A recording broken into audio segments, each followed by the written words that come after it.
wabarakatuh.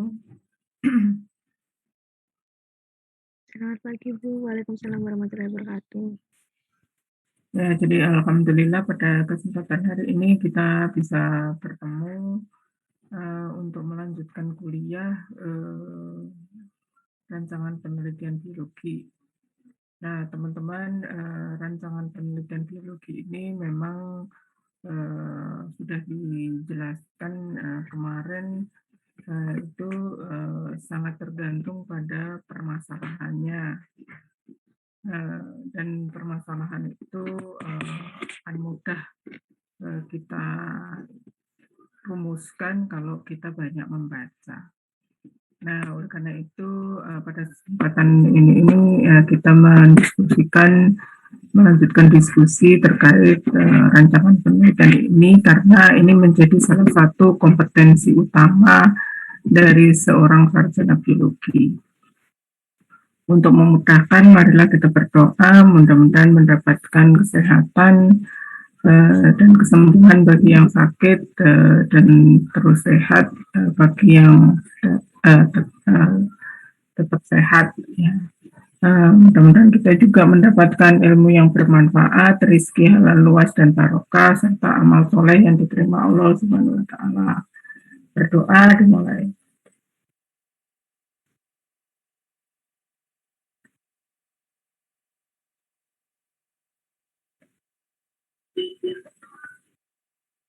Ya, teman-teman, terima kasih. Kita dengan perkuliahan daring seperti ini memang kami para dosen sulit mengendalikan apakah mahasiswa yang hadir di Zoom ini memang benar-benar hadir atau tidak gitu ya, karena kami tidak mengharuskan mereka harus menampilkan video, terus juga tidak mewajibkan mereka untuk buka suara, tetapi Bu Endang mengharapkan bahwa perkuliahan ini diadakan untuk kepentingan mahasiswa. Ya. Jadi mahasiswa diminta untuk memberikan kontribusi yang seperti yang direncanakan gitu. Jadi kalau memang di sini ada mahasiswa, terus kemudian ada namanya, dan itu mudah-mudahan mereka juga benar-benar ikut hadir di kuliah. Nah, kalau misalnya nanti mahasiswa itu tidak bisa tidak hadir gitu ya, karena satu dan lain hal, alangkah baiknya kalau mereka meminta izin. Terus selain itu juga kami belum bisa melakukan yang lebih dari yang sekarang karena kondisi pandemi belum berakhir gitu ya. Selain itu juga teman-teman ini berada di tempat yang sangat beragam. Jadi kalau tiba-tiba langsung datang ke Malang itu juga membutuhkan persiapan yang panjang. Tempat-tempat kos kalian barangkali sekarang ini kondisinya juga sudah berubah gitu ya, sudah hampir 2 tahun ya. Jadi oleh karena itu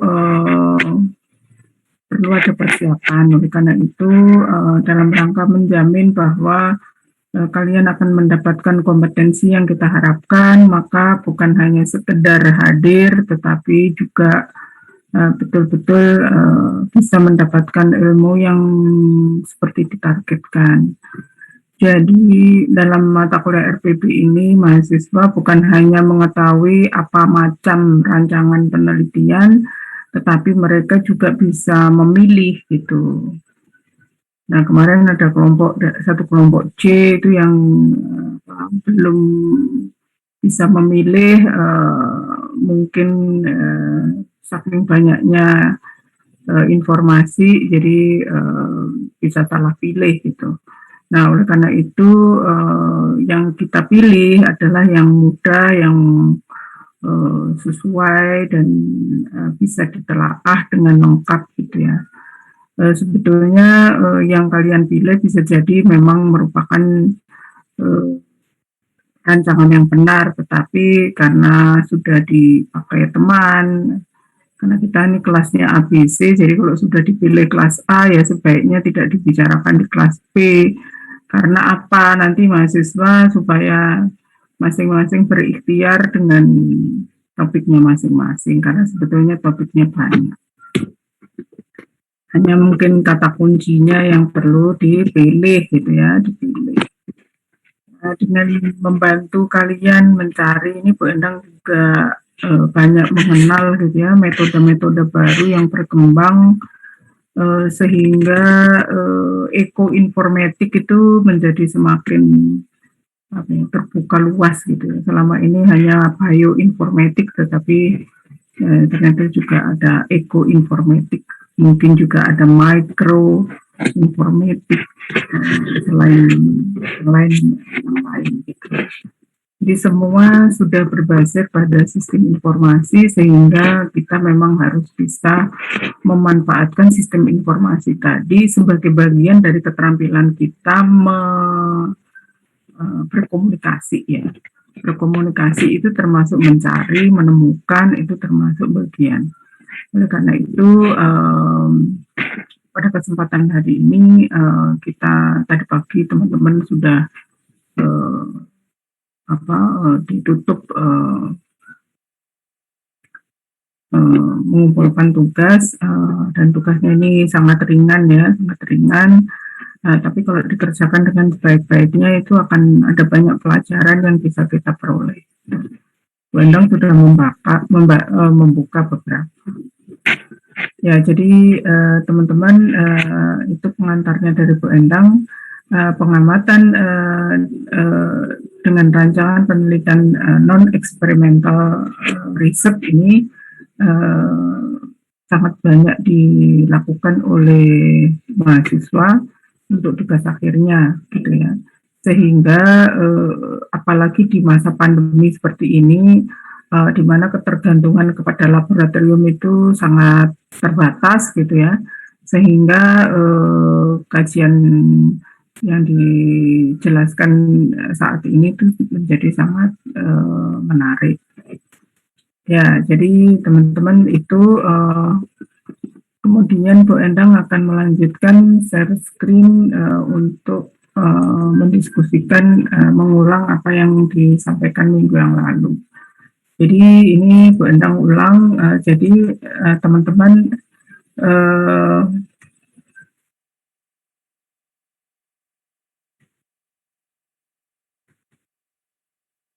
jadi menemukan masalah itu adalah bagian dari awal gitu ya.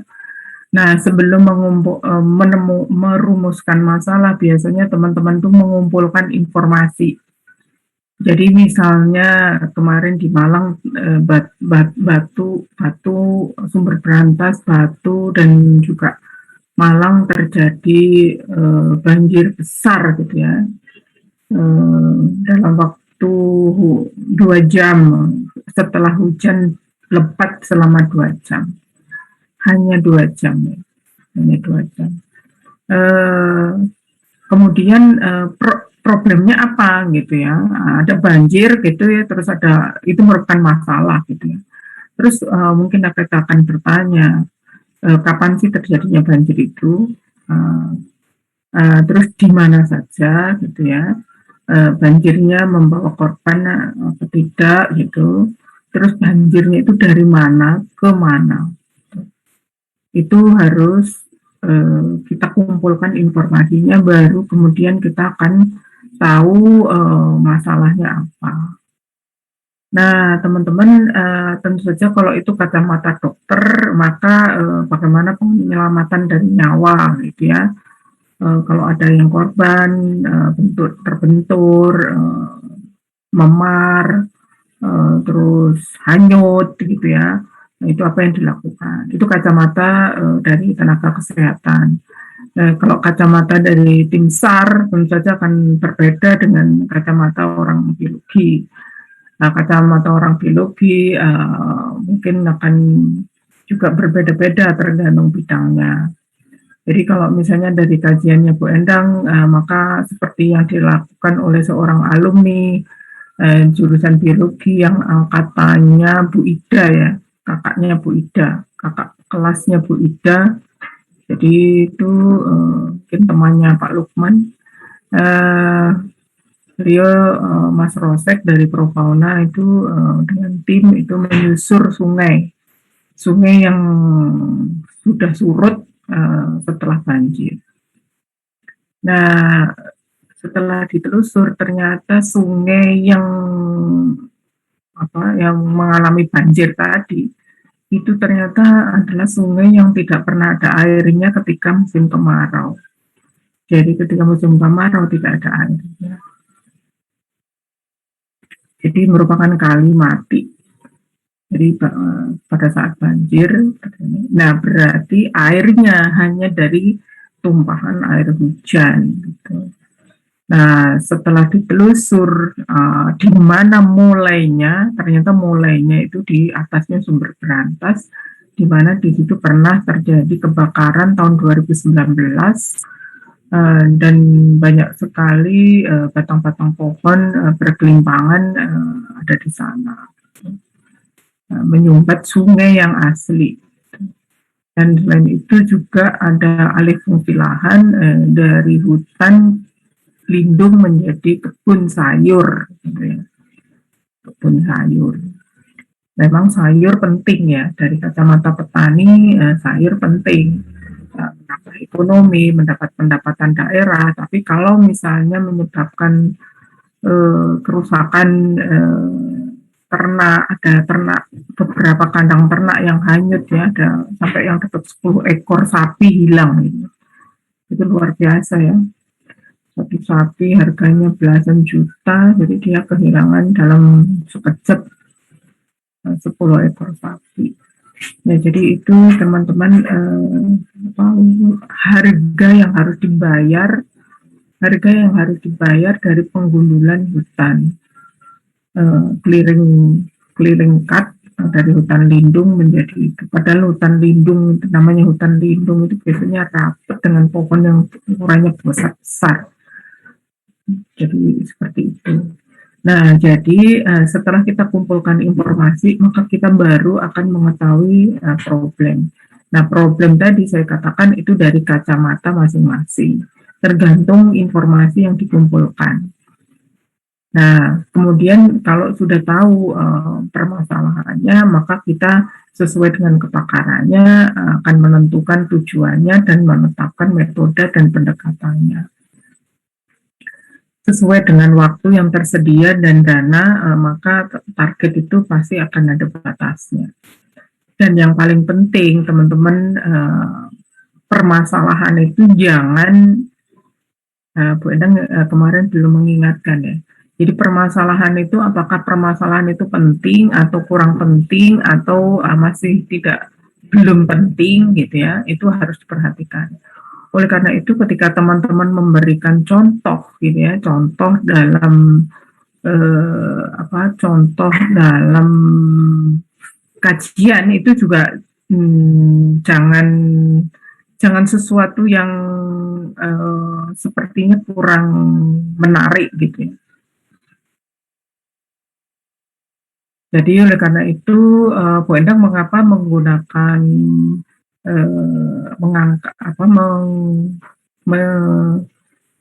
menyampaikan permasalahan banjir Kota Malang gitu, karena memang sampai sekarang itu yang lagi rame di Malang gitu. Jadi hujan hanya 2 jam memang sangat lebat karena Bu Endang kebetulan juga ada di Batu saat itu, luar biasa ya. Belum pernah melihat hujan badai seperti itu kecuali saat dulu sekolah dan ini tadi gitu, yang kemarin itu. Jadi badai. Jadi kemarin itu termasuk kategori badai dengan angin ya, lengkap dengan angin. Jadi itu dipilih karena memang itu sedang hit gitu. Nah, jadi kalau sekarang teman-teman memilih tema contoh-contoh terkait COVID gitu, itu juga masih hangat ya di kita sekarang. Terus teman-teman terkait global warming itu selalu hangat dan selalu menarik karena kita sedang ada di sana. Jadi topik-topik yang diangkat, kemudian yang dipilih gitu ya, seyogyanya itu sesuatu yang menarik gitu. Kalau kurang menarik itu bisa jadi yang belajar itu akan kurang perhatian gitu. Jadi oleh karena itu contoh-contoh yang kalian berikan di tugas itu juga seyogyanya itu bukan sesuatu yang bukan hanya memenuhi riset desain, tapi juga seharusnya sesuatu yang aktual gitu ya, yang menarik, yang penting. Dan oleh karena itu teman-teman mohon ini yang perlu diperbaiki gitu ya, dari yang kemarin asal memenuhi kewajiban assignment menjadi sesuatu menampilkan permasalahan. Ini loh permasalahan yang penting. Jadi seperti itu. Nah, teman-teman, ini tugas kemarin itu adalah karena kita ada permasalahan yang sudah disesuaikan dengan kepakaran, kemudian nanti akan kita batasi untuk ruang lingkup kemampuan mahasiswa S1, kemudian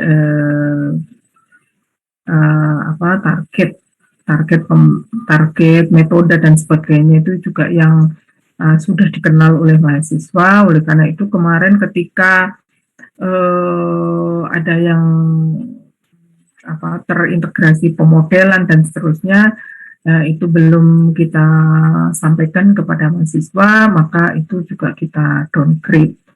Dengan begitu, teman-teman, rancangan penelitian yang kita bahas itu memang benar-benar yang kita butuhkan, bukan hanya untuk sekedar dikenal, tetapi kita bisa memberikan contoh, ya, terus kemudian kita bisa menjelaskan dan kita juga bisa mereview gitu ya, mereview punya teman.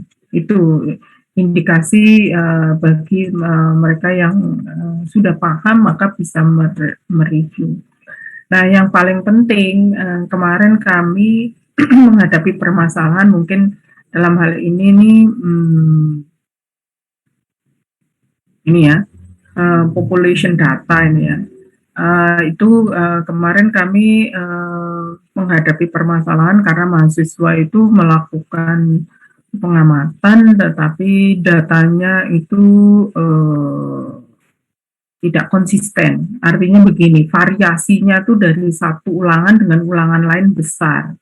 Jadi kalau misalnya kasusnya seperti itu, maka teman-teman tidak boleh sama sekali membuat rata-rata.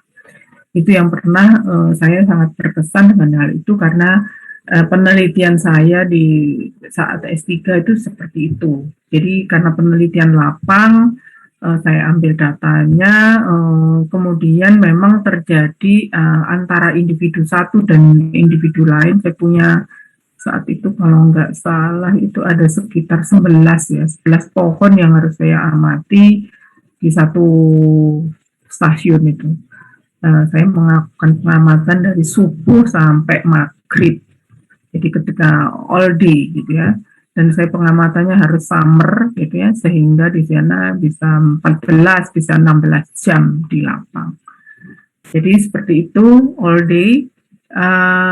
Kemudian saya melihat bahwa dari 11 pohon yang saya amati itu ada variasi individu. Jadi misalnya saya menemukan pada waktu itu saya mengamati water potential sama transpiration rate ya.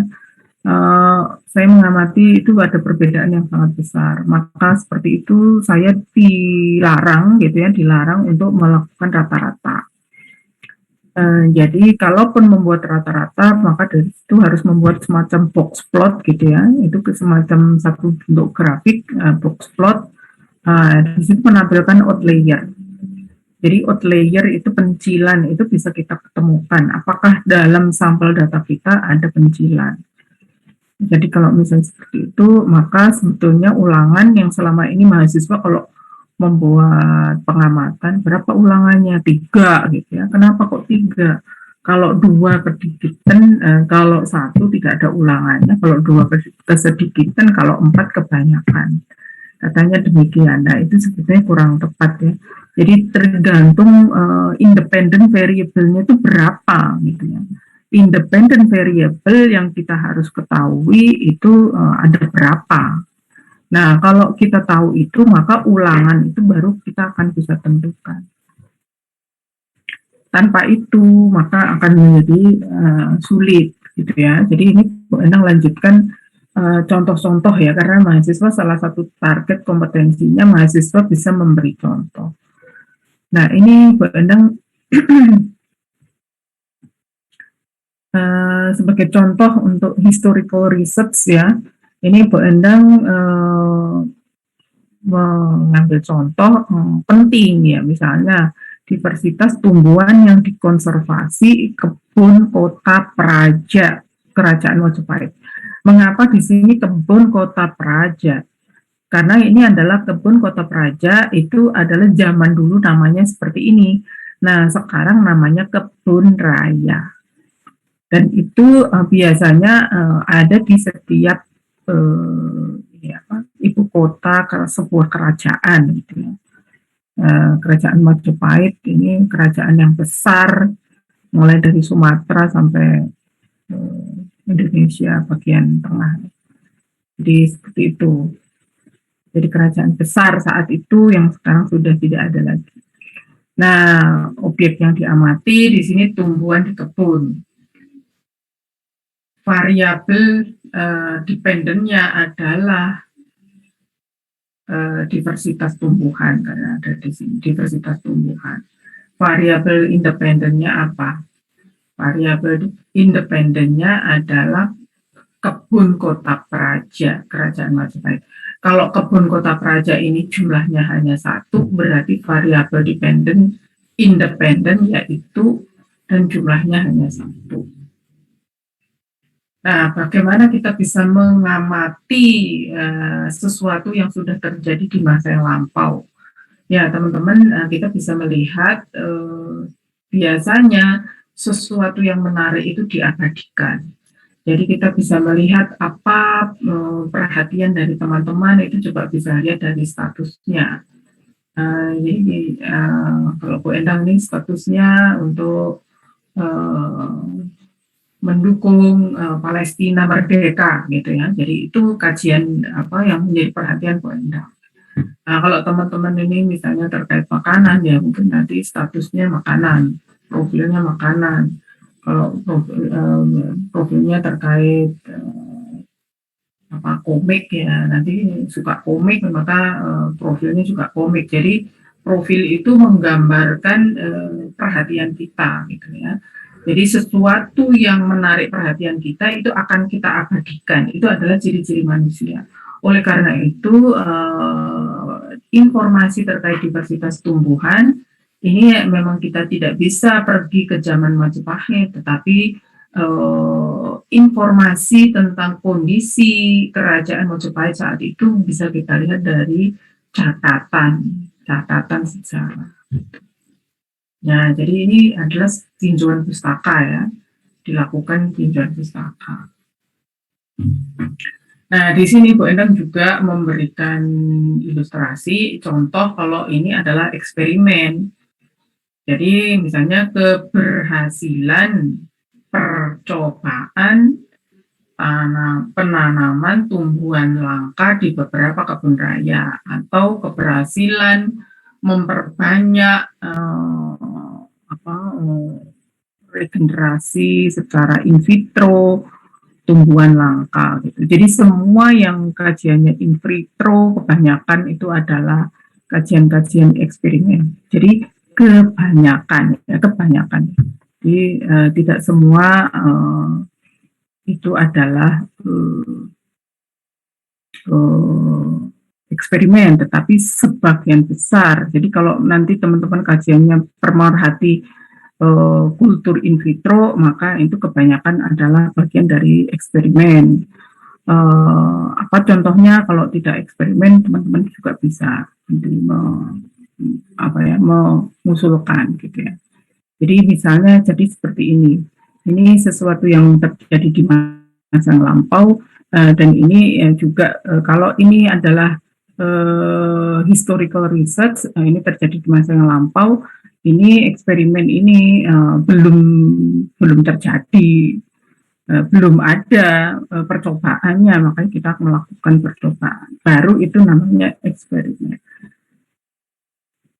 Kemudian deskriptif ini yang paling gampang. Bu Endang karena pemerhati sawah organik ya, jadi Bu Endang juga mengambil contoh ini yang terkait dengan perhatiannya Bu Endang, risetnya Bu Endang ya, jadi penelitiannya Bu Endang juga gitu. Pernah melakukan perbandingan antara sawah organik dengan sawah yang tidak organik yang ada di bersebelahan gitu ya. Diamati apanya? Diamati hewannya, diamati produksi padinya dan seterusnya, dan ternyata tidak begitu berbeda produksinya, hanya memang ketika saat awal itu bisa jadi terjadi penurunan, jadi ada setback. Jadi ini adalah dicontohkan oleh Bu Endang, mungkin akan sedikit orang akan kalau nggak hati-hati ini bisa dianggap sebagai eksperimen, jadi variasi ketahanan bakteri di sawah terhadap pestisida. Nah, kalau teman-teman ini ingin menanyai bakteri, nggak mungkin, tetapi bisa mendeteksi bakteri yang di sawah itu resisten atau tidak resisten dengan mengukur dengan bioassay di laboratorium. Nah, yang seperti itu tidak termasuk eksperimen. Bioassay-nya itu adalah hanya alat untuk mengukur, ya, jadi bukan eksperimen. Nah, makanya kemarin ini ditulis di Bu Endang itu uji ketahanan. Kalau uji ketahanan mungkin masih bisa dipersepsi berbeda, ambigu gitu ya. Jadi terus diganti oleh Bu Endang. Objek yang diteliti adalah bakteri di sawah, gitu ya. Mungkin di sawah organik atau anorganik. Nah, di sini variabel dependent itu adalah ketahanan. Karena ada variasi berarti ada yang tahan, ada yang tidak tahan. Nah, kalau misalnya ingin eksperimen, maka dilakukanlah percobaan yang sudah jelas ini ya. Peningkatan ketahanan bakteri. Jadi semua bakteri itu nggak tahan menjadi tahan dengan radiasi. Ini ya. Jadi ini sudah jelas kalau judulnya begini. Nah, teman-teman harus bisa membedakan. Nanti ketika kuis minggu depan itu teman-teman harus bisa membedakan ini riset yang mana gitu.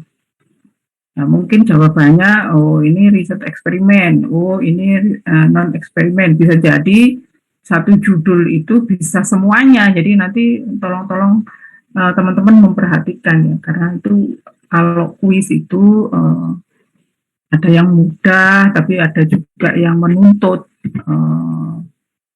perhatian yang lebih, dan hanya anak yang teliti yang bisa menjawab dengan benar.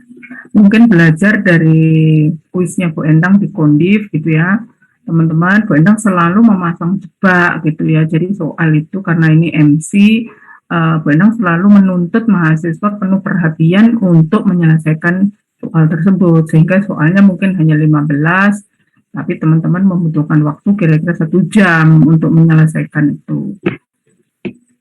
Jadi tolong semua persenjataan, semua dokumentasi bahan belajar itu disiapkan sebelum ikut kuis. Kemudian ini developmental research, ini yang kemarin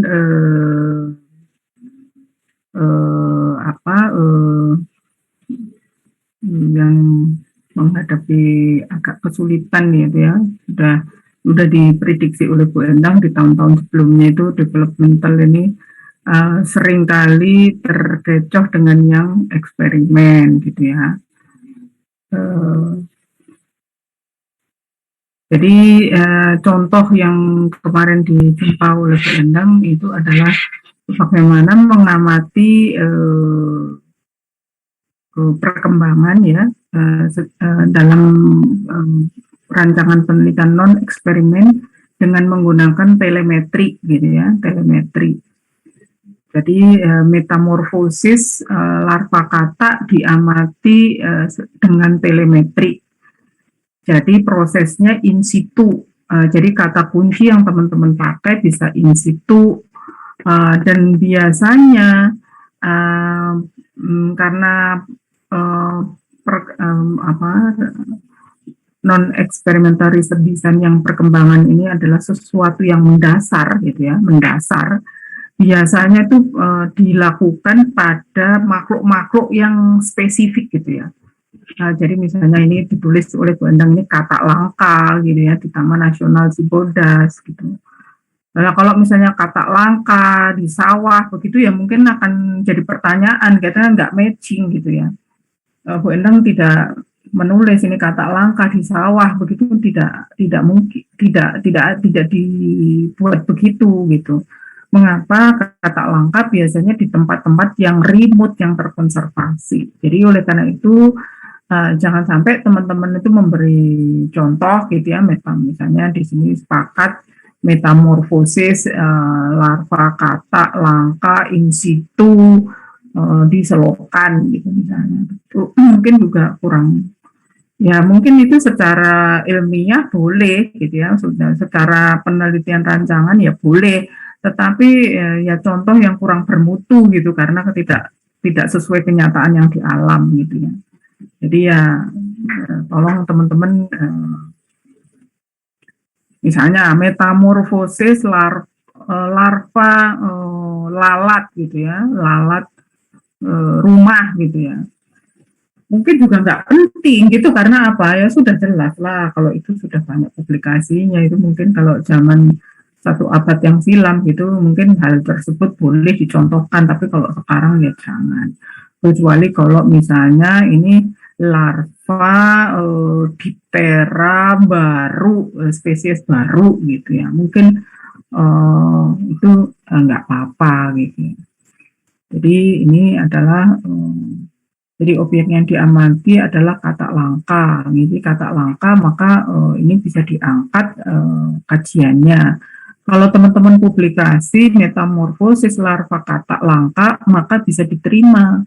Tapi kalau ini metamorfosis larva katak sawah gitu ya, itu di sawah gitu aja itu ya, itu bisa jadi tidak diterima karena itu level praktikum gitu ya, level praktikum yang sudah diketahui gitu. Jadi teman-teman mohon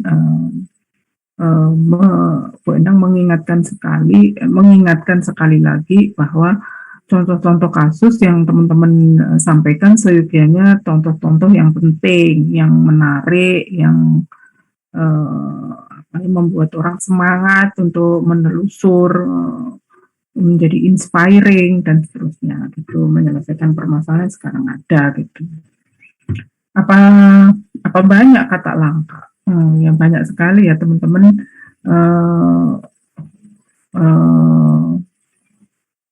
Karena eksplorasi yang kita lakukan ini masih terbatas. Gitu. Nah ini kalau metamorfosisnya itu adalah terjadi secara in situ dan bukan teman-teman yang mengambil telur terus kemudian dibawa ke lab, maka kalau teman-teman mengambil telur terus kemudian dibawa ke lab terus diamati perkembangannya, maka itu bukan developmental non experimental research design. Karena apa? Karena perkembangannya dipengaruhi oleh lingkungan di mana tempat lab itu berada gitu.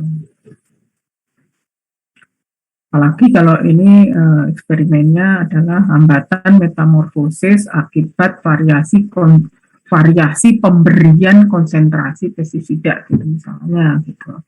Mungkin ini kalau misalnya seperti ini saja itu masih bisa, teman-teman masih bisa menganggap bahwa ini kalau dilakukannya di lapang ya. Jadi kita hanya pergi mengidentifikasi berapa konsentrasi pestisida, terus bagaimana metamorfosisnya, itu bisa. Tapi kalau di sini akibat pemberian pestisida, pasti itu adalah eksperimen. Ya, jadi ini adalah contoh yang masih termasuk ambigu. Growth ini hampir sama dengan development, dan Bu Endang juga mengambil kesturi, karena kesturi ini, mangga kesturi ini adalah mangga yang kecil tapi baunya super harum, ya, super harum. Warnanya ungu di purple gitu ya, di purple. Dan ini mangga ini hanya endemik Kalimantan Selatan, tidak ada di Kalimantan yang lainnya. Kalaupun ada sekarang di Pulau Jawa, Bu Endang menanam juga ini tanamannya dari petani di nursery di Batu, itu karena saking bagusnya. Jadi Mangifera casturi namanya.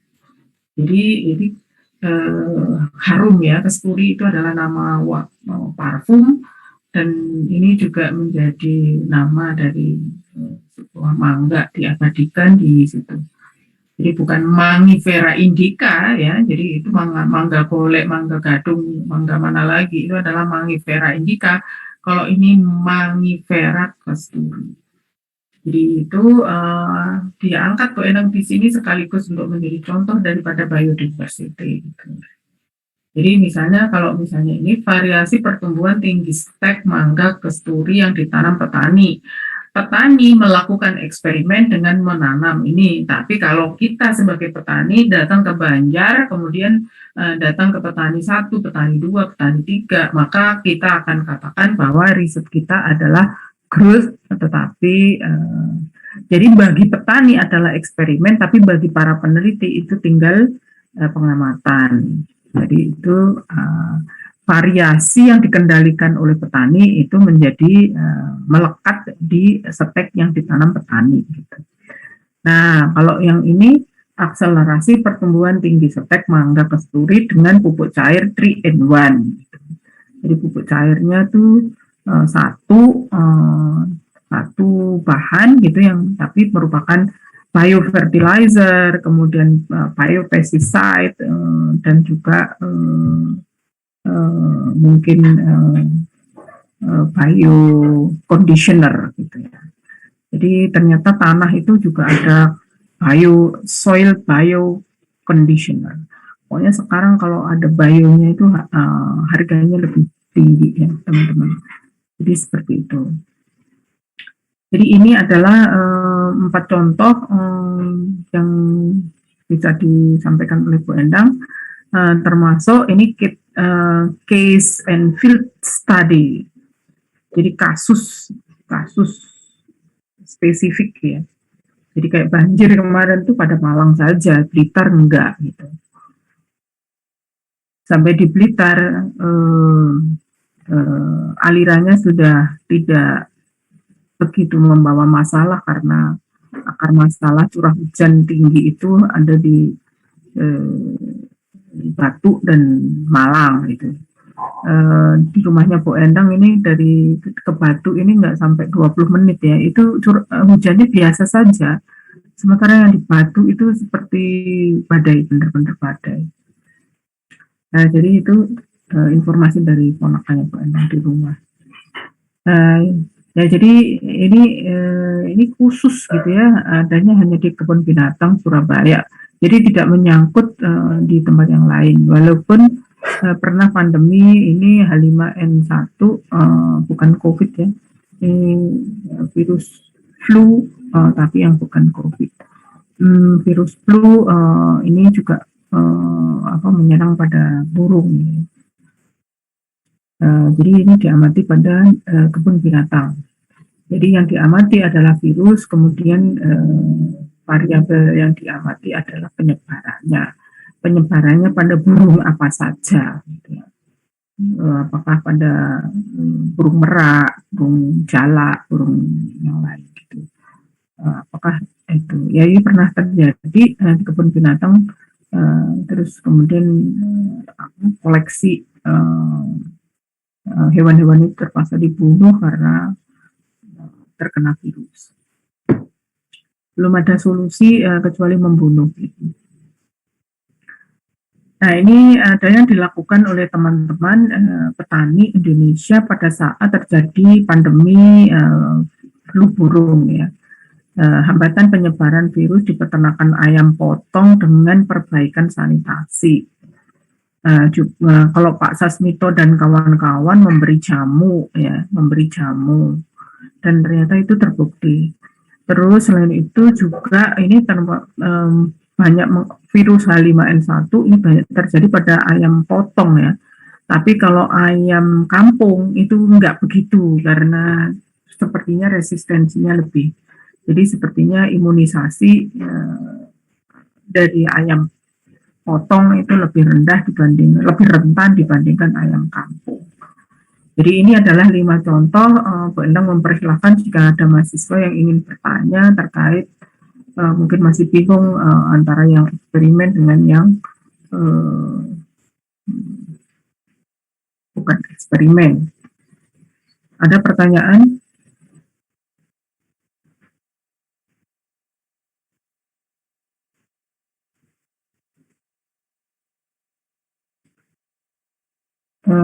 Bagaimana teman-teman? Tidak ada pertanyaan? Kalau tidak ada pertanyaan, Bu Endang lanjut ke slide berikutnya. Correlation itu biasanya ada tren ya, ada regresi, korelasi, interaksi, kata-kata kuncinya itu dampak ini terhadap itu, correlation between gitu, correlation among, terus interrelationship between gitu, atau interrelationship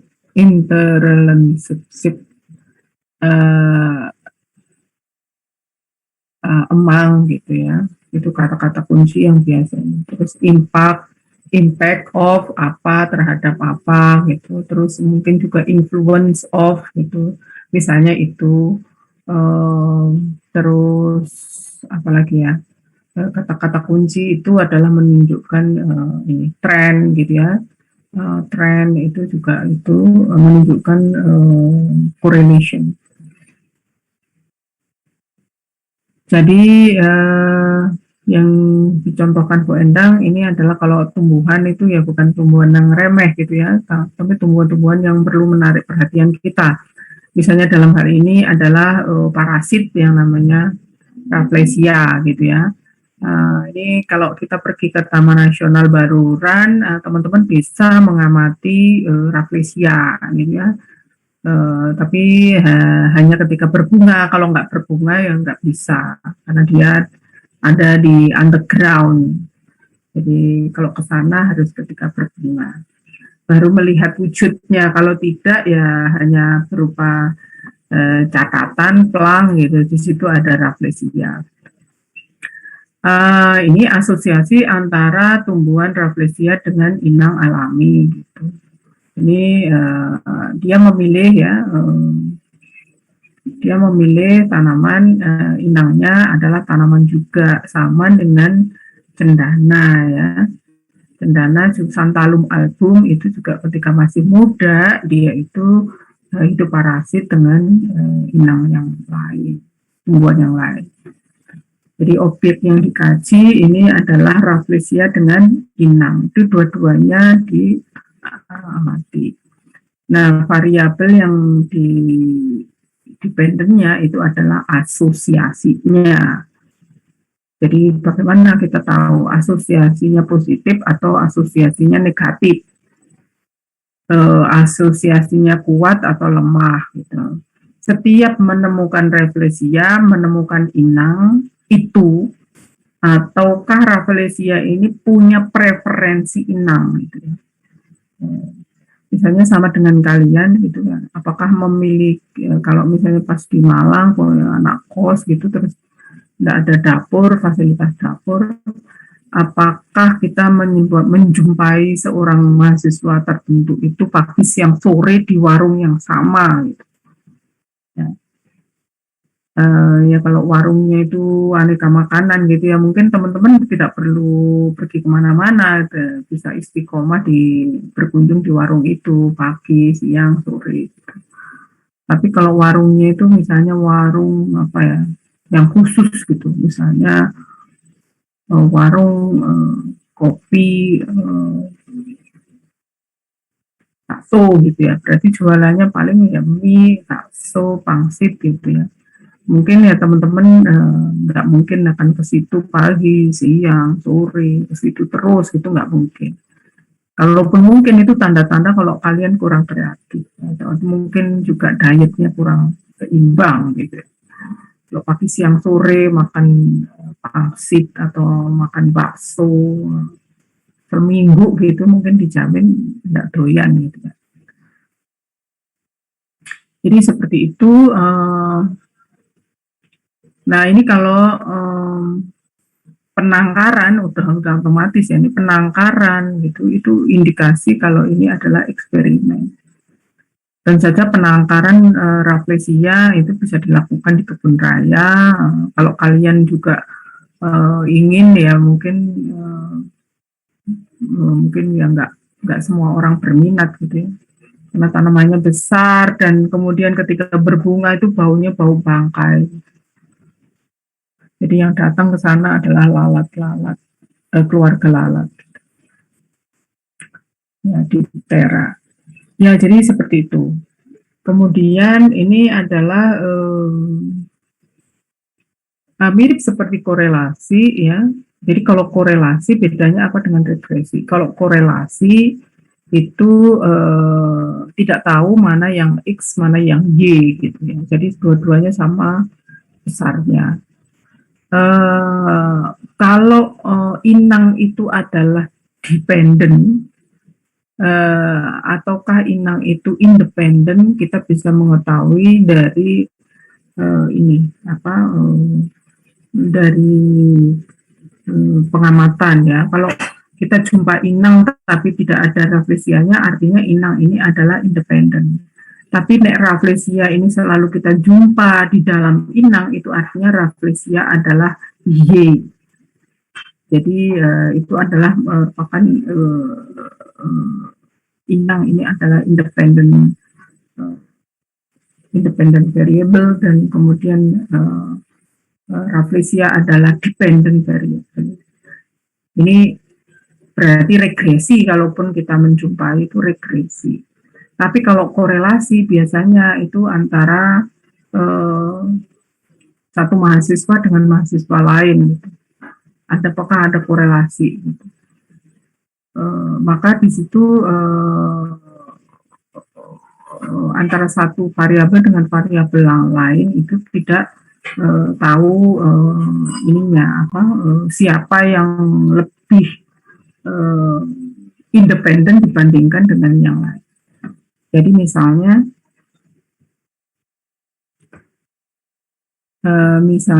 antara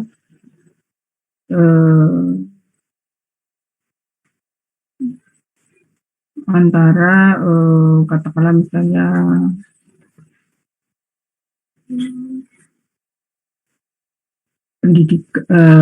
antara pendidikan orang tua dengan IPK mahasiswa gitu ya misalnya gitu. Kita tidak tahu apakah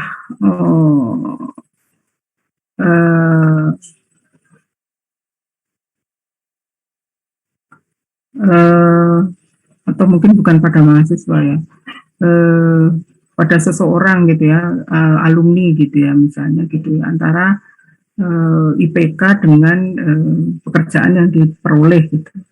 Misalnya seperti itu, apakah IPK menentukan gaji yang diperoleh atau gaji yang diperoleh dipengaruhi oleh IPK, mempengaruhi IPK, maaf. Nah kalau seperti itu juga masih merupakan ada variabel yang independen ya. Jadi IPK dulu ada, baru gaji. Tapi kalau mungkin lama mendapatkan pekerjaan dengan gaji gitu ya, mungkin itu sama-sama dependen gitu ya. Waktu mendapatkan pekerjaan pertama dengan gaji yang diperoleh itu sama-sama tidak tahu mana yang X dan mana yang Y. Kalau dalam praktikum ekologi itu antara intensitas cahaya dengan suhu. Jadi ada intensitas cahaya dulu, baru suhu. Tapi kalau suhu dengan kelembapan itu bisa jadi itu korelasi karena mungkin karena suhu tinggi maka kelembapan rendah. Mungkin karena kelembapan rendah maka akhirnya angin berembus dari sana ke situ sehingga suhunya menjadi tinggi gitu, misalnya bisa begitu. Jadi kalau kelembapan dengan suhu itu bisa merupakan sama-sama bisa jadi merupakan sama-sama dependent variable gitu. Tidak tahu mana yang independen, mana yang dependent. Nah, kalau yang seperti itu, teman-teman, itu ya dipilih salah satu. Nah, ya, jawabannya bisa dua-duanya boleh. Jadi ini kalau nanti ada keluar di quiz, jadi mohon teman-teman juga perhatian. Jadi untuk kausal komparatif ini karena ada yang mempengaruhi, gitu ya. Jadi ini pasien lupus berbeda umur, terus kemudian sistem imunnya yang diamati. Jadi ada kausal komparatif antara umur berbeda dengan sistem imun. Gitu. Nah, sakit imunitas ini kemarin kita ini kan karena kemarin juga ada alumni kita ya yang sakit lupus, kemudian ya sekarang beliaunya sudah rahimahullah sudah wafat tahun lalu. Lupus tidak boleh kena matahari gitu ya, tidak boleh kena matahari. Kondisinya sangat lemah gitu. Ya, jadi itu ini kelas umur jadi pasien berbeda terus kemudian sakit lupus. Dan kemarin tuh ada PKM juga yang membuat lupus buatan ya, sakit lupus buatan. Tentu saja pada tikus ya, kalau pada manusia tidak etis yang diamati. Nah, ini kalau peningkatan sistem imun dengan minum antioksidan, maka ini jelas adalah sebuah eksperimen pada manusia. Nah, ini kalau yang TROHOG ini adalah yang sudah terjadi gitu. Jadi hanya berdasar pada data pasien gitu ya, terjadi di ruang di ruang penyakit degeneratif gitu ya, klinik penyakit degeneratif gitu ya. Mungkin gitu dari catatan itu dokter mendapatkan informasi. Nah, ini namanya TROHOG expose factor ya. Nah, yang ini adalah terjadi di masa yang lampau tetapi dipakai untuk memprediksi sesuatu yang di masa yang akan datang. Ini ya, keunggulan teknik berkebun hemat air oleh nenek moyang suku Jawa yang hidup di dekat dan jauh dari sungai. Jadi ini lokasi menjadi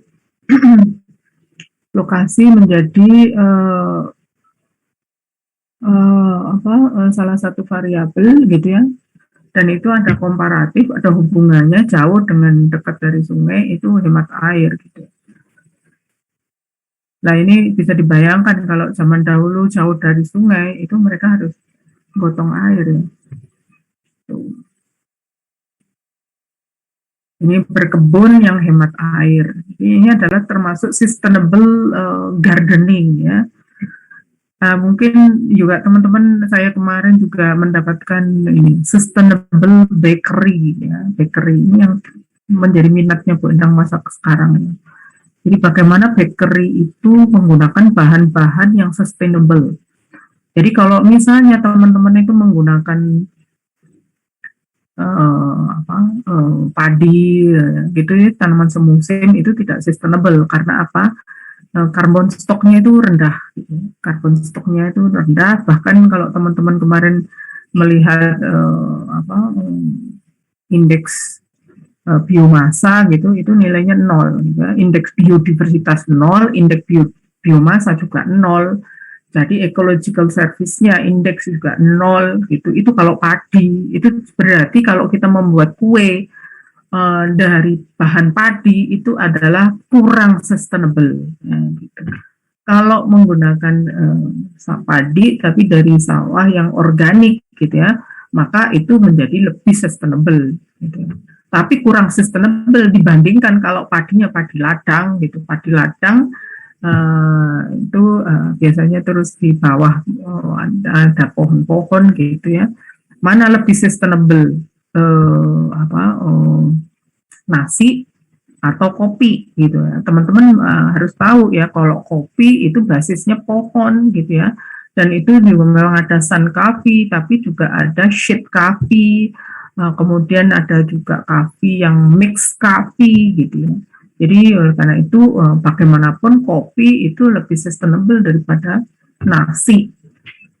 Jadi kalau begitu terus nggak makan nasi gitu, ya tidak begitu ya, tidak begitu ya. Jangan tergantung pada nasi, maksudnya Bu Endang begitu.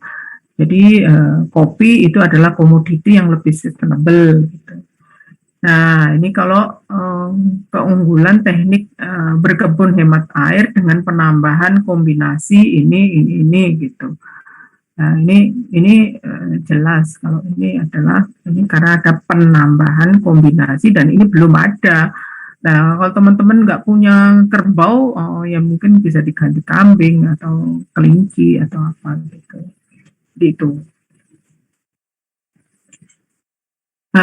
Maaf, ini yang retrospektif ini adalah ini yang sekali pengamatan, maaf, ini yang retrospektif itu yang terjadi di masa yang lalu. Ini tulisannya nenek moyang ya. Nenek moyang ini untuk menggambarkan itu di masa yang lampau. Ini yang dijelaskan Bu Endang itu yang untuk forecasting ini adalah ini perkiraan konsumsi obat herbal oleh masyarakat pada saat krisis ekonomi akibat COVID gitu misalnya gitu. Nah sekarang ini obat-obat COVID itu mahal ya. Jadi kalau mau miskin sakit COVID itu bisa menyebabkan miskin. Jadi oleh karena itu jangan sakit COVID. Ya, kalau nggak mau sakit COVID maka harus mengikuti prokes. Apakah prokes menjamin 100%? Tidak ada jaminan 100%, tidak ada. Tetapi namanya ikhtiar 80%, 50%, 55% itu pun juga peluang yang besar gitu ya dibandingkan dengan kita nekat gitu ya. Mungkin nanti akan ada regret gitu ya, mungkin yang regret bukan yang mati bukan yang pasien tapi yang merawat gitu ya, itu kasihan menyusahkan orang lain karena tidak bisa melakukan segala sesuatu sendirian ya. Kalau sakit COVID ya, nafasnya dibantu mesin, makannya dibantu mesin, pipisnya dibantu alat dan seterusnya, jadi luar biasa, tidak sangat tidak menyenangkan. Jadi seperti itu masyarakat yang mengikuti yang mengalami krisis dan setelahnya perkiraan saat itu. Dan sekarang ini penggunaan sistem informasi itu semakin dikenal oleh banyak orang. Zoom meeting itu sebelum COVID mungkin nggak penting gitu ya, sekarang menjadi penting. Meet dan juga mungkin fasilitas yang lain gitu ya, termasuk WhatsApp, bisa menggunakan video call dengan grup gitu, itu ya termasuk yang menjadi baru setelah ini. Dan mungkin juga biologi molekuler pada saat sebelum COVID ini kurang begitu dikenal, mungkin hanya pemerhati biologi molekuler. Kalau sekarang itu semua mengikuti itu ya, kecuali yang tidak pernah ikut tes gitu ya, tes PCR. Bu Endang termasuk yang ikut.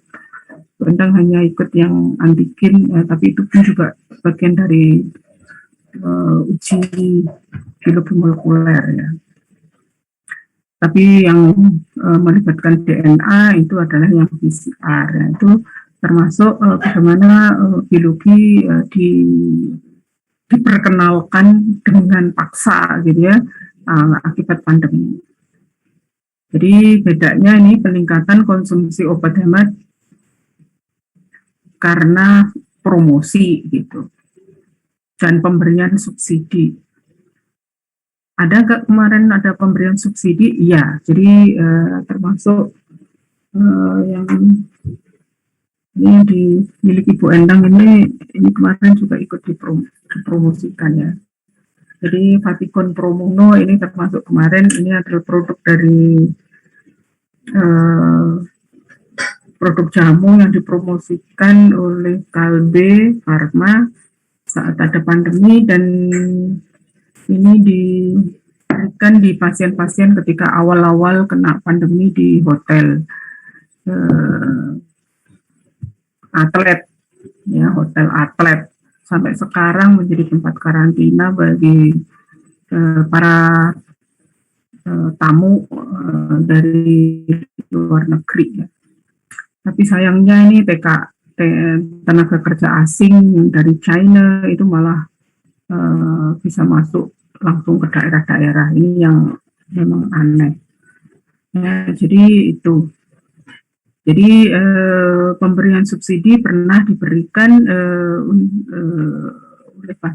pada pasien-pasien di Wisma Atlet. Nah, ini adalah bagian dari itu. Jadi teman-teman, 3 penelitian ini tidak kita praktikumkan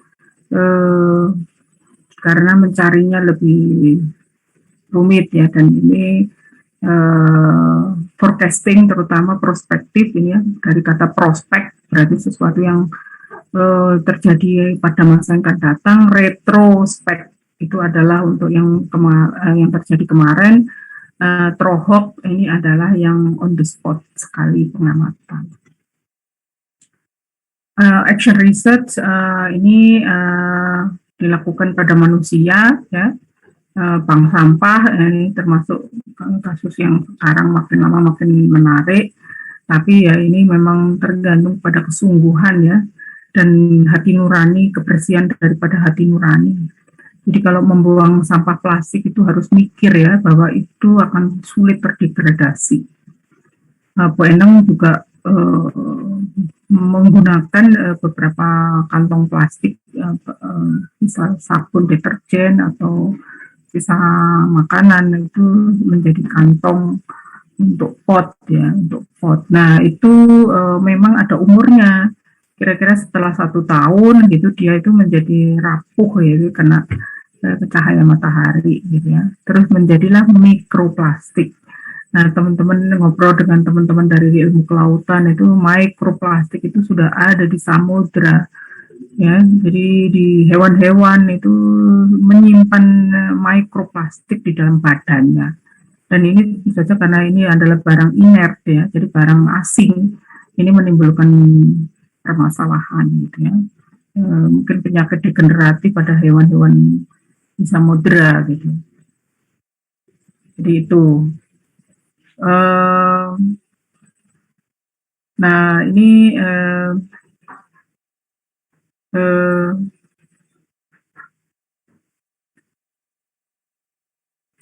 kalau ini adalah sebuah eksperimen, ini belum dilakukan ya, belum dilakukan. Ini kalau ini sudah dilakukan, ini yang belum dilakukan, maka ini adalah menjadi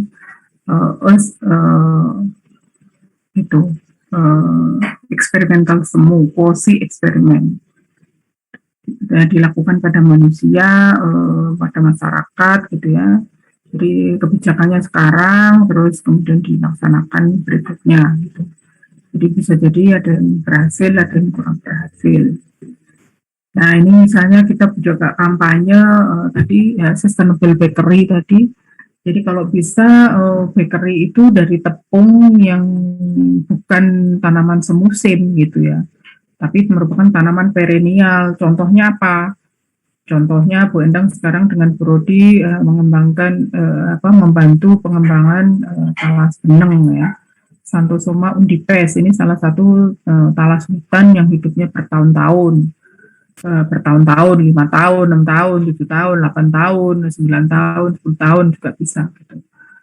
bukan talas bentul gitu yang hidupnya hanya 1 tahun. Jadi kalau sudah 1 tahun dia mati, gitu. Bukan yang seperti itu. Bukan juga gandum yang hidupnya hanya 1 musim gitu ya, tapi yang sorghum termasuk perennial plant ya. Jadi kalau teman-teman ini misalnya membuat bakery roti dari tepung gandum, bukan tepung sorghum gitu ya, maka itu termasuk sustainable bakery. Satu lagi tanaman yang konservasi mata air, tapi juga ini adalah breadfruit ya, Artocarpus elasticus. Artocarpus bukan Ficus elasticus ya. Kalau Ficus elasticus itu tanaman karet. Tapi kalau ini Artocarpus elasticus itu adalah breadfruit. Breadfruit tree, sukun ya, sukun. Nah, itu sukun dari Sabang hingga Merauke itu ada ya di kita. Kalau di Papua itu sukunnya ada yang kecil, cuma 1 kepal, tapi ada juga yang segede bola basket, ya, bola basket, you can imagine ya, sukun segede bola basket. Ya itu menarik sekali. Ya. Ini kalau itu apakah kita itu karena genetik ataukah karena Papua yang subur, itu yang Bu Endang belum tahu. Pernah tahu ketika Bu Endang berkunjung ke Manokwari. Mengapa Bu Endang menceritakan sesuatu yang menarik perhatian Bu Endang kepada mahasiswa, karena Bu Endang juga berkeliling Indonesia itu karena pernah punya mimpi, karena dosen-dosen Bu Endang, dosen-dosen di ITB itu mengatakan saya dulu ketika pergi ke sini, saya menjumpai ini, itu adalah fenomena ekologi yang diceritakan pada saat itu. Sehingga Bu Endang juga punya mimpi berkeliling Indonesia gitu. Jadi alhamdulillah dengan karunianya Bu Endang berkesempatan sudah pernah ke Aceh, tapi juga pernah ke Papua, walaupun belum semua Papua, hanya Sorong dan Manokwari. Kalau Bu Catur belum pernah ke Sorong, belum pernah ke Manokwari, tapi sudah ke Jayapura gitu ya. Pernah juga ke Biak gitu.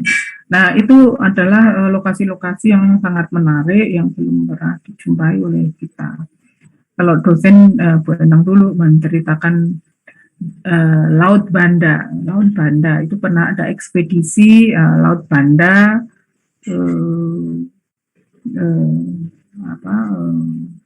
sekarang ada Taman Nasional di Laut Banda, itu hasil dari riset di masa yang lampau.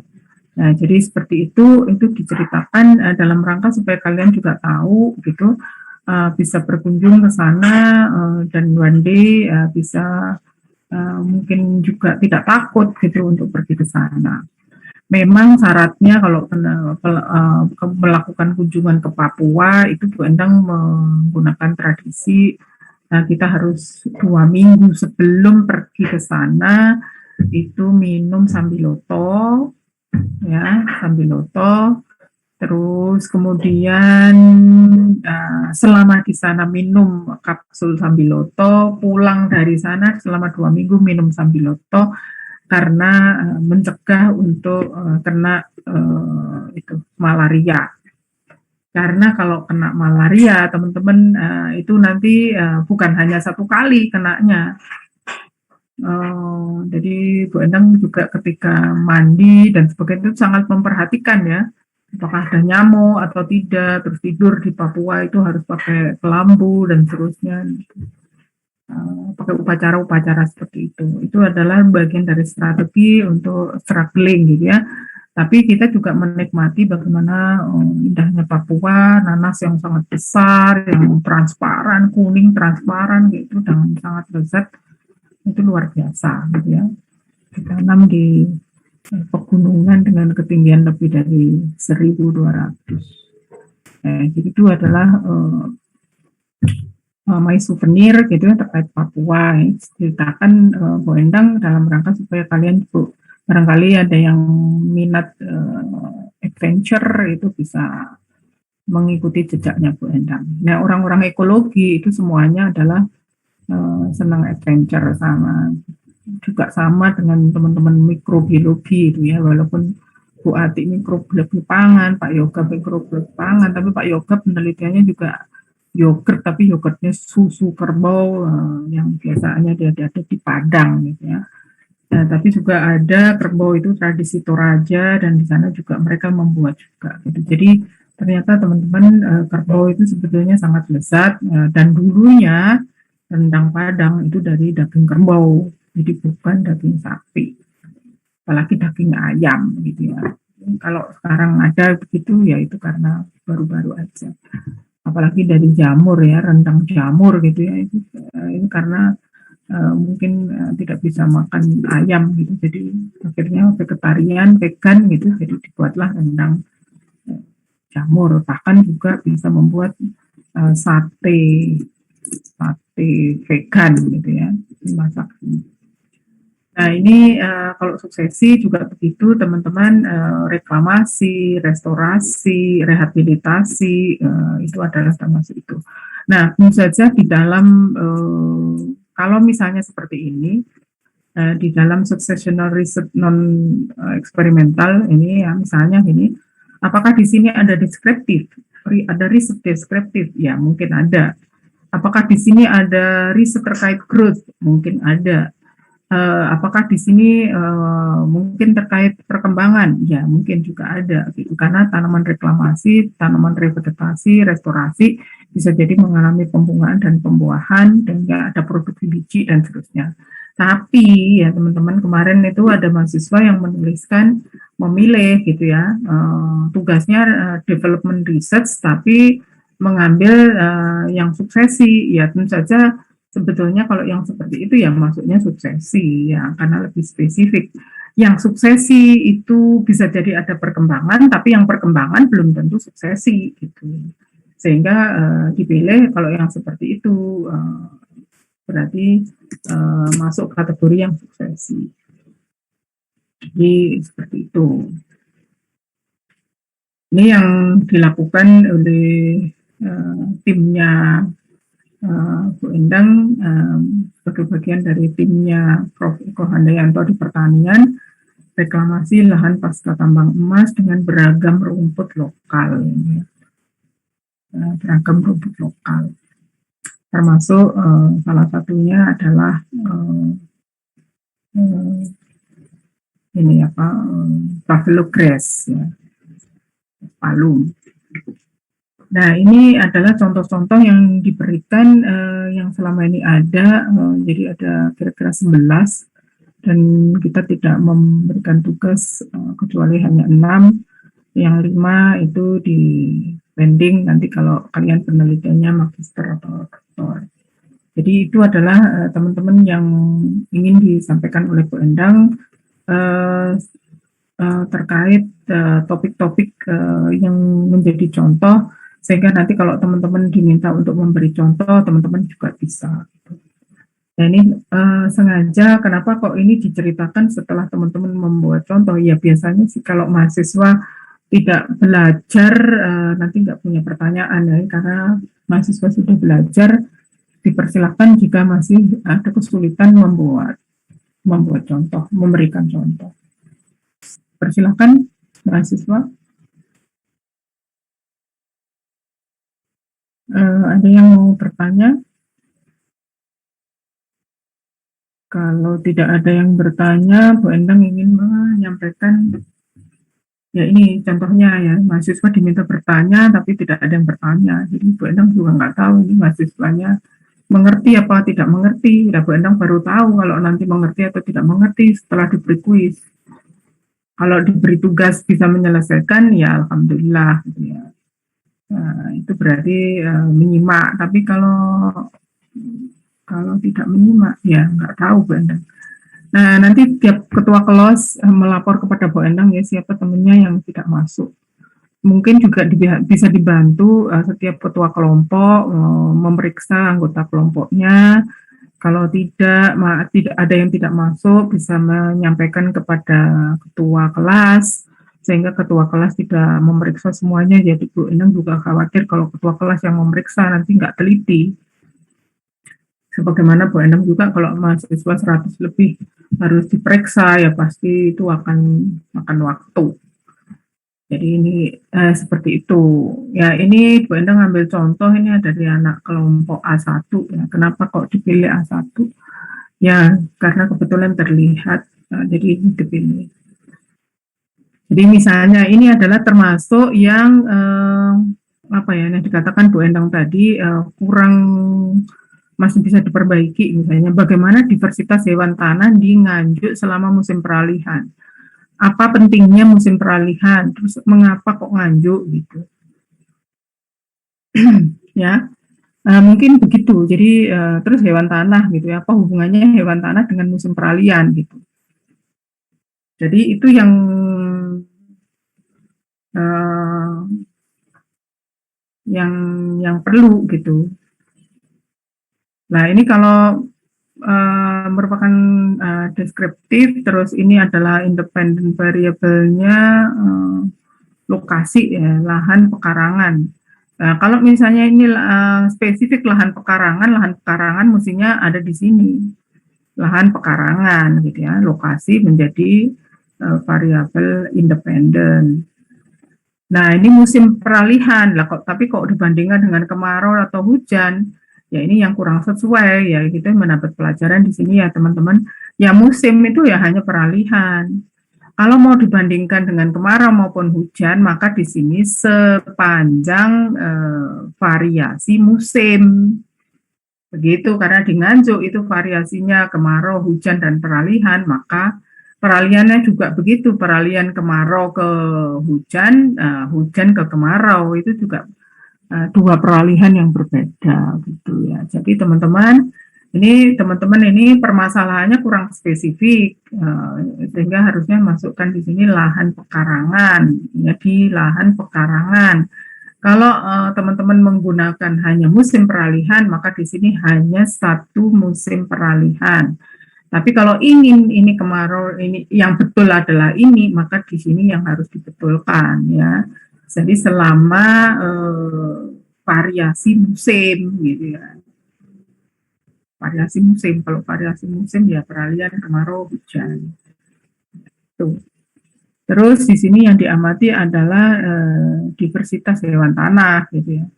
Nah, jangan sampai di sini tulis diversitas, di sini keragaman, jadi konsisten ya sebaiknya. Tuh ya teman-teman, nah ini kita mendapatkan pelajaran dari apa yang dimasukkan oleh teman-teman. Nah, jadi overall nilainya 7 kalau yang ini, karena sudah ada yang betul tapi masih ada yang salah. Itu ya. Kalau salah sama sekali nilainya 6, karena bagaimanapun mahasiswa sudah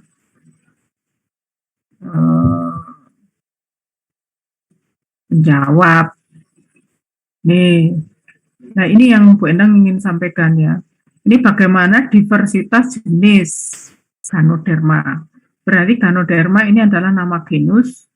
Ganoderma ini adalah mushroom ya, mushroom.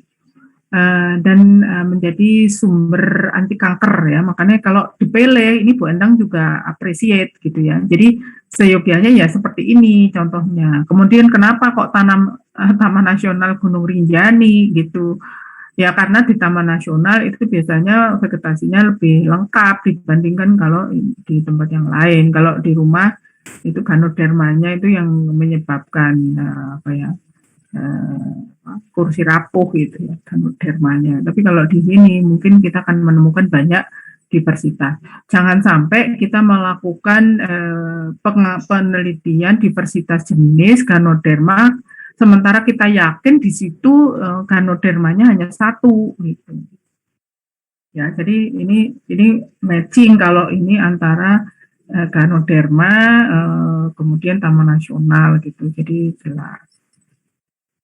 Lokasinya di beberapa tempat di Taman Nasional, oke. Nah, ini dicatat di situ nanti koordinatnya. Tapi kalau suhu dan seterusnya itu adalah hal lain.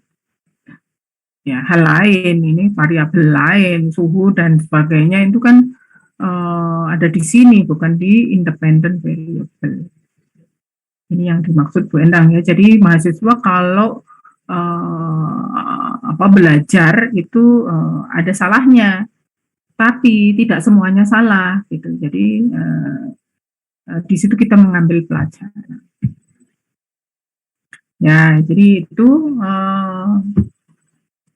kemudian itu kalau untuk ini anggotanya banyak. Ini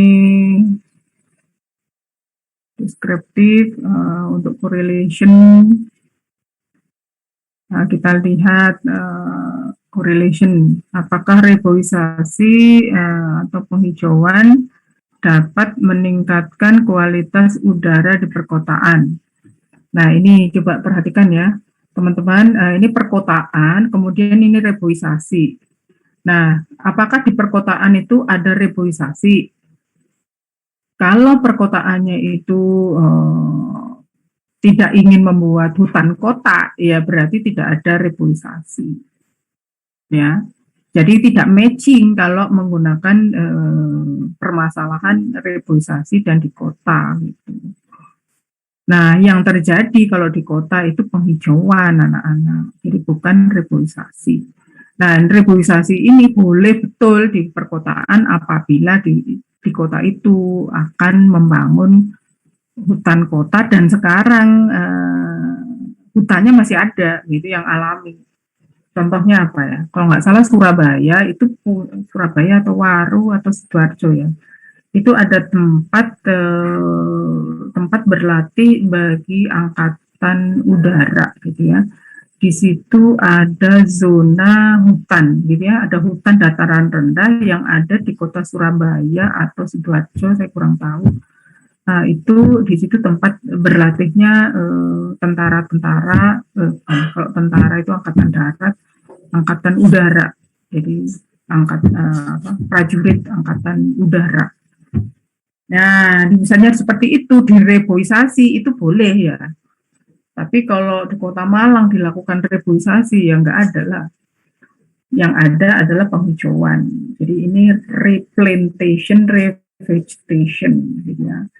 Itu penghijauan itu bahasa Inggrisnya replantation. Jadi kalau reboisasi itu reforestation. Jadi beda ya teman-teman antara hutan dan plantation itu beda.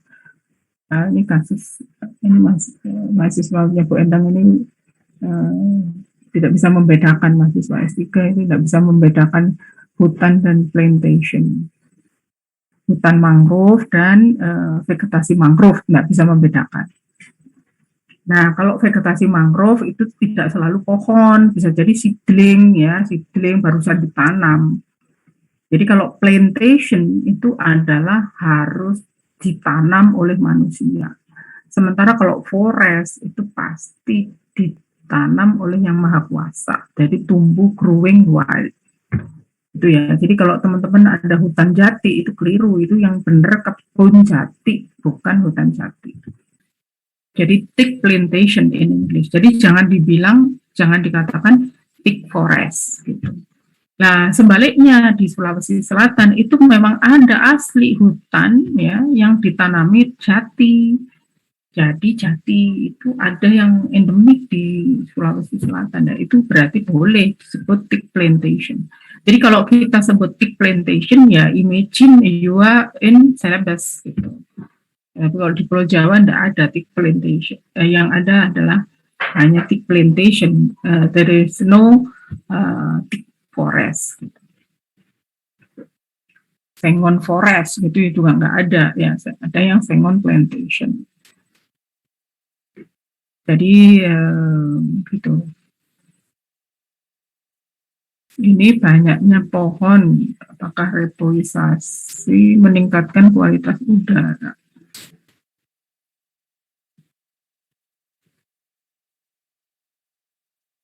Nah, ini salahnya nih ya. Ini kan dependent variable ya, dependent. Kalau banyaknya pohon ini kan berarti kan letaknya di sini. Akila, gimana kamu? Mana Akila?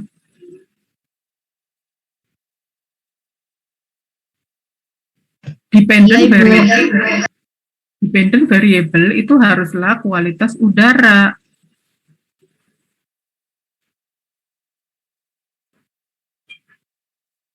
Kenapa kamu tidak memikirkan kualitas udara?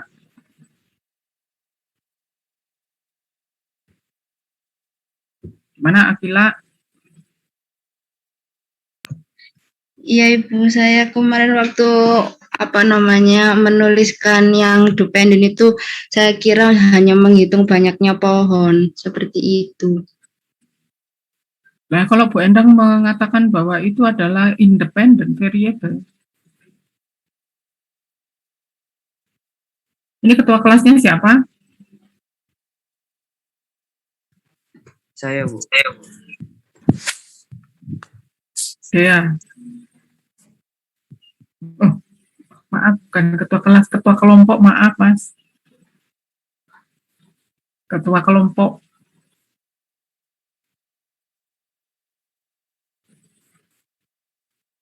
Siapa teman-teman ketua kelompoknya?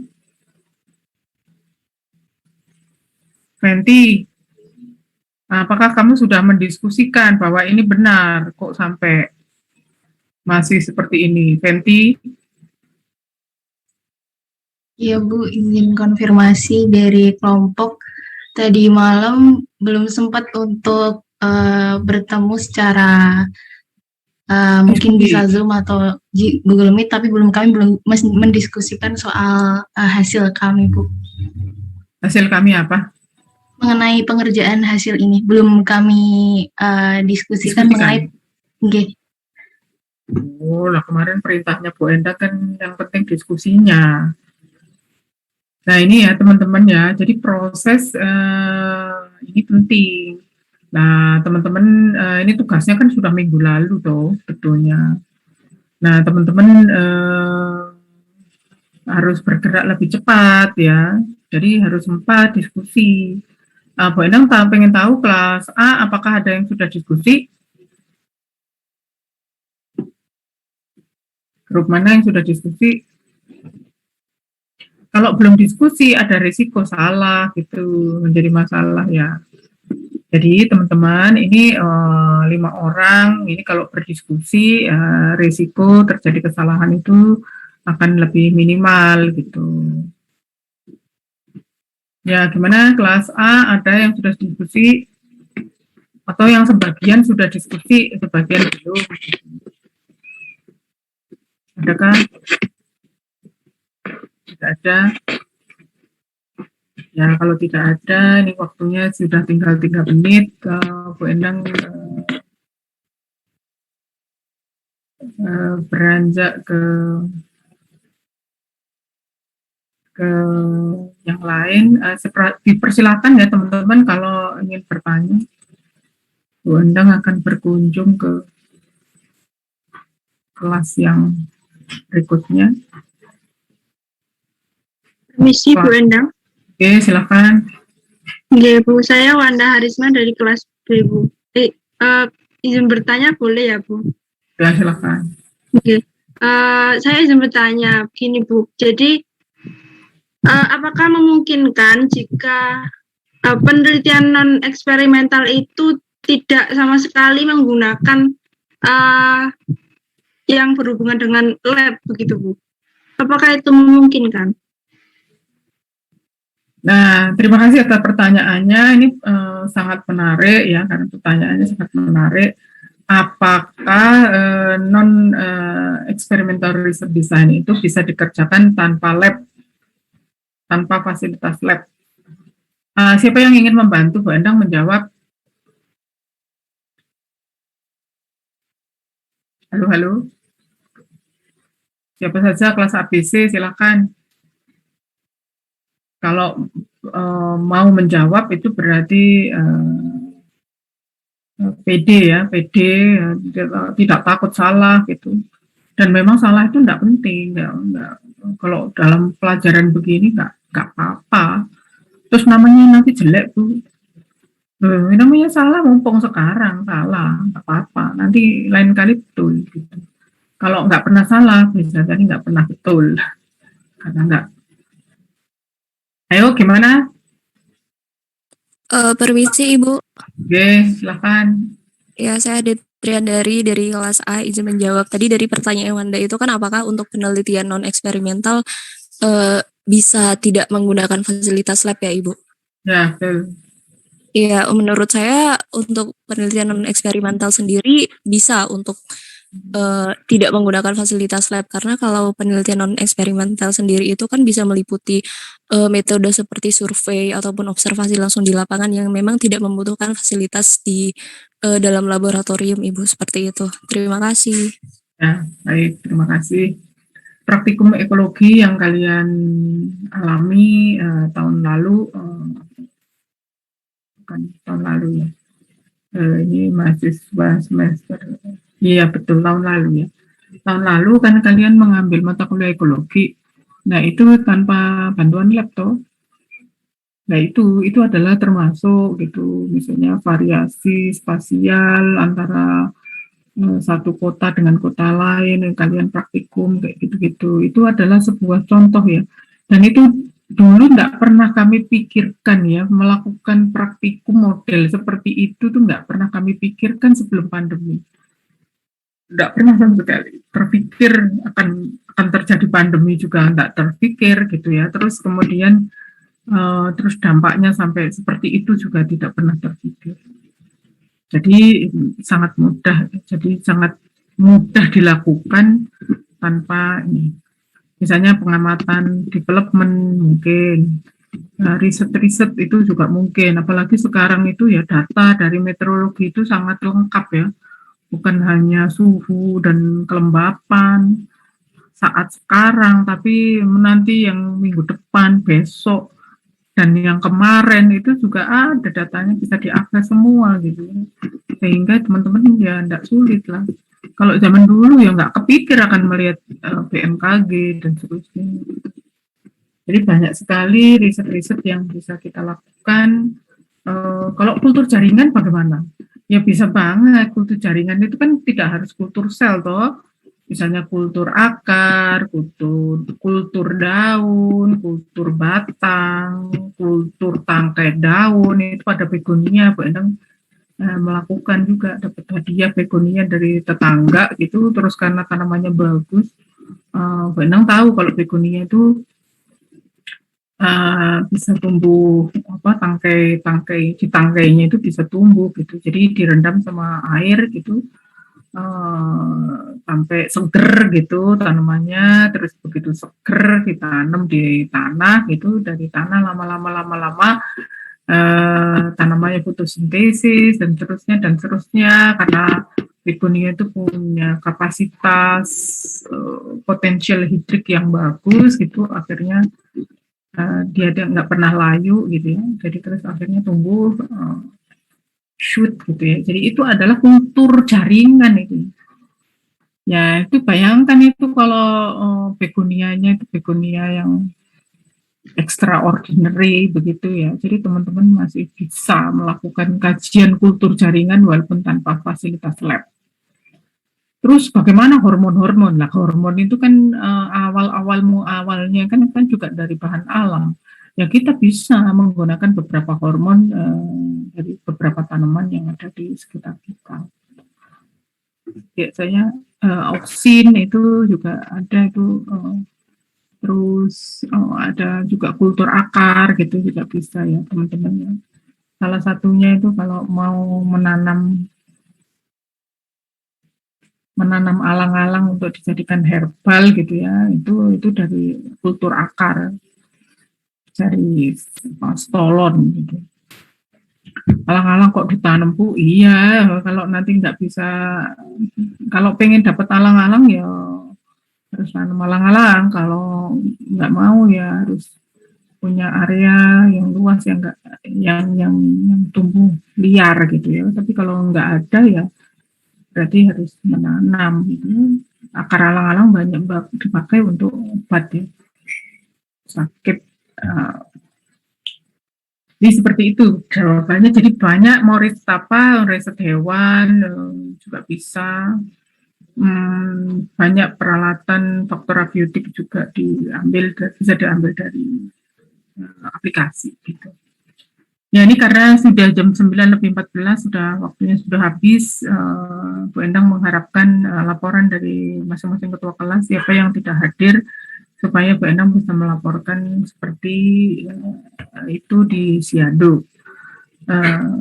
Saya ucapkan terima kasih dan permohonan maaf yang sebesar-besarnya, sekaligus diingatkan Bu Endang minggu depan kita ada quiz ya.